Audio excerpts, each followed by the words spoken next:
Ever wonder what happens when a suburban control freak picks a fight with a swamp, a gator, and a guy who's had enough? Picture this: 45 tents sprawled across my Florida land, bonfires spitting sparks, beer cans clinking, and Linda, the HOA queen with a fake tan and a vendetta, strumming a ukulele like she's running a music festival. Then, out of the shadows, Brutus, my 9-foot alligator, slides into the party. Screams erupt. Chaos explodes. Someone drops a S more. That's when I knew Linda had messed with the wrong swamp. Let me take you back. Florida's the kind of place where the air hugs you like a sweaty cousin at a family reunion. Humid, sticky, glorious.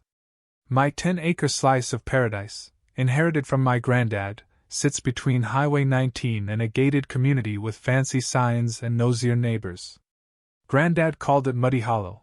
The county just slaps a parcel number on it and leaves it alone. It's a swamp, raw and alive, with cypress trees, frogs that sing louder than a dive bar karaoke night, and 3 alligators I manage under a state permit. I'm not just some guy with a beard and a grudge. I've got a wildlife biology degree and a part-time gig with Florida's nuisance alligator program. My land's a legal wetland, complete with fences, signs, and enough paperwork to choke a bureaucrat. Enter Linda. She moved into the McMansion across the drainage ditch, all faux pillars and a koi pond that raccoons treat like an all-you-can-eat buffet. As HOA president, she acted like she'd been handed a scepter and a sweat team. She'd strut through her cul-de-sacs in yoga pants and heels, eyeing my swamp like it was a personal insult to her Pinterest board. At first, it was just glares over her morning mimosa, her lips pursed like she'd caught me wearing socks with sandals. Then the letters started. The first one arrived in a Ziploc bag, typed, laminated, practically glowing with self-righteousness. Unkempt vegetation, non-compliant fencing, viable animal habitats. I laughed, tossed it in the trash, and kept levying my life. My land's grandfathered and free and clear before her neighborhood even existed. Legally, her HOA had zero pull. But Linda didn't care about laws. She cared about control. She filed a nuisance complaint with the county, whining that my hog wire fence was an eyesore. The inspector took one look, asked if I'd built it myself, and said, "Nice work," before driving off. Undeterred, Linda showed up at my door with a clipboard and a smile that screamed, "I'm auditing your soul." She mentioned concerns about my land and, oh yeah, my alligators. I pointed to the framed state permit by my door. "They're legal. I'm legal. We're all legal." She sniffed, like she smelled a conspiracy, and muttered about liabilities and kids on bikes. That night, she posted a blurry photo of my swamp on the neighborhood app with the caption, "Eyesore alert! Let's fix this blight." Things escalated fast. She pushed for a zoning review, claiming my gators were a public danger. When that flopped, she called the local news. A crew showed up while I was cleaning a turtle pond, filming Brutus lounging on a log. The 5 o'clock segment? "Gators next door, are your kids safe?" Suddenly, I had neighbors knocking, some curious, some scared, one guy asking if I sold gator jerky. Linda, meanwhile, went full warpath. She rallied her HOA to vote on annexing my land, hired a slick lawyer with teeth like a toothpaste ad, and started hosting community safety rallies with signs screaming, "Save our kids!" and "Drain the swamp!" The irony was thicker than the mud in my ponds. I wasn't just annoyed, I was livid. I'd spent years restoring this land, planting cypress, building nesting mounds, turning Granddad's mess into a thriving habitat. And now this suburban dictator wanted to mow it flat. I called my buddy at Fish and Wildlife for a compliance check, just to dot my I's. He gave me a clean bill and new signs. "Authorized wetland habitat. Do not enter." I stuck one right where Linda could see it from her patio. 2 days later, it was spray-painted with "Swamp Rat." Game on. Linda sent a drone over my land, posting the footage online as EVY Denke of neglect. I filed a trespass complaint. She countered with more fake citation stuff about my solar lights, a duck blind my nephew built, even my ponds breeding mosquitoes. She'd forged city letterheads, dropping them in my mailbox like legal grenades. But her masterstroke? While I was 4 hours away tagging baby gators for a school outreach, she pushed through an HOA motion for a River Oaks Wilderness Retreat on my land. She called it a community building eco-festival camping crafts, a gator watch hike. She even cited my land as temporarily available, because I wasn't home, using an expired scout permit from years ago to fake legitimacy. The overworked city, drowning in real problems, rubber-stamped it. I came home to a nightmare. SUVs, tents, an Airstream trailer parked like a hipster invasion.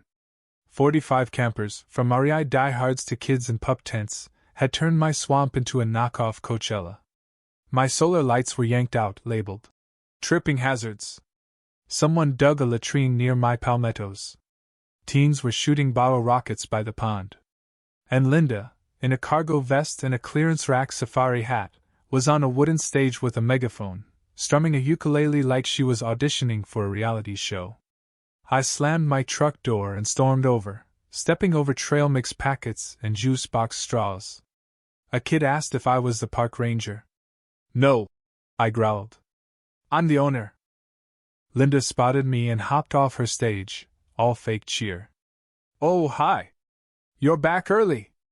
I pointed at the chaos tents, fire pits, her tacky River Oaks Wilderness entry signs where my no trespassing warnings used to be. What the hell is this? She blinked, sweet as poison. This is community, Dave. Your land's so underused. We're bonding with nature. I was shaking. You're trespassing. You cut my fence.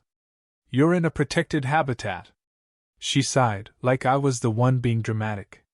Don't be so territorial. We have a permit. Besides, you weren't here. A teen sprinted toward the pond yelling, "Cannonball!" I grabbed his hoodie just in time, shouting, "That's not a pool, kid!" His mom scolded me, then asked where the gators were for a photo op. I turned to Linda. Clear this out. Now. She smirked, megaphone swinging. You're making a scene. You want to be the guy who ruined family fun? I saw Brutus watching from the water, his eyes glinting. Linda had no idea she'd turned his sunbathing spot into a campground. She thought she'd won. She was wrong. I didn't yell. I didn't flip her stage. I went home, poured sweet tea with a shot of vengeance, and got to work. First, I called Fish and Wildlife, reaching my guy, Tom. I've got 45 trespassers camping on my gator habitat, I said. Bonfires, kids harassing turtles, the works. He paused.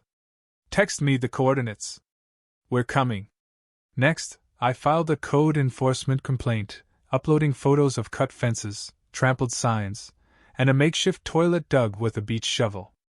Then I emailed Sarah, a local reporter who'd exposed HOA scams before. Subject: HOA Queen hosts illegal campout in Gator Swamp. Her reply? On my way. Don't touch the chaos. I dug out my ace, a 1993 conservation easement.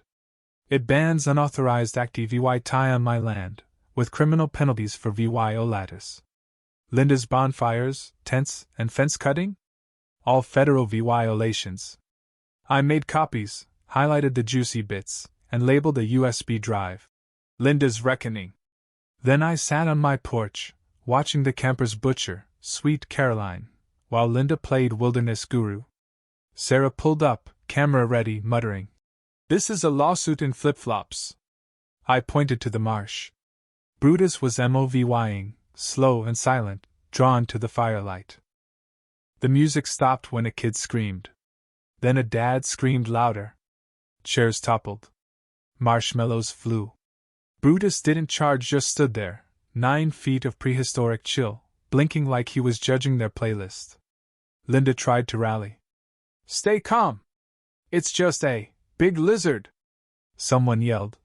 That's a gator, lady. She waved her megaphone. Grab a broom. That's when the sirens hit. Cops, Fish and Wildlife, lights flashing. An officer tripped over a cooler. Tom's team moved in, faces grim. Brutus, the gentleman, slipped back into the water with a lazy splash.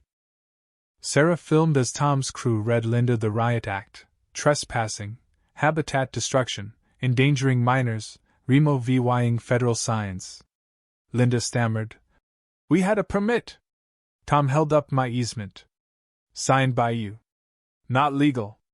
I handed over my photos, complaints, and the easement. An officer nodded. "This checks out. Keep a copy for the EPA." Linda overheard EPA and went pale. By midnight, the tents were gone, the bonfire was ash, and Linda was sighted out the wazoo. Sarah's story dropped the next day. HOA's gator swamp invasion ends in chaos. Brutus got a shout-out. The fallout was glorious. The HOA's Facebook group exploded. Parents raged about ruined gear. Fines hit DULA $17,800, with DULA $112,000 more in restoration and legal costs. The HOA's SAVYNGS? Poof. Foreclosure notices sprouted like weeds. Linda's next meeting was a parking lot shouting match. Neighbors waved Sarah's article, demanding answers. The board collapsed. Linda blamed rogue campers, and hilariously me for unleashed wildlife. No one bought it. The county yanked the HOA's authority, and Sarah's news segment was slow-mo of Brutus and a S more on his snout made River Oaks infamous. I used the settlement cash to build steel signs. No trespassing. Federal gator habitat. Violators may be filmed or eaten. I added a kiosk with Brutus's glamour shots and swamp facts. Schools booked tours. The mayor sent a thank you note. Linda's house sold for peanuts to a couple who didn't Google. Gator fiasco. Last I heard, she's hawking Airbnb tips in Ohio. My swamp's quiet now. Brutus basks, kids giggle from a safe distance, and I sip tea on my porch, grinning. Florida justice doesn't always need a courtroom, just a gator, a swamp, and one HOA tyrant who didn't read the signs.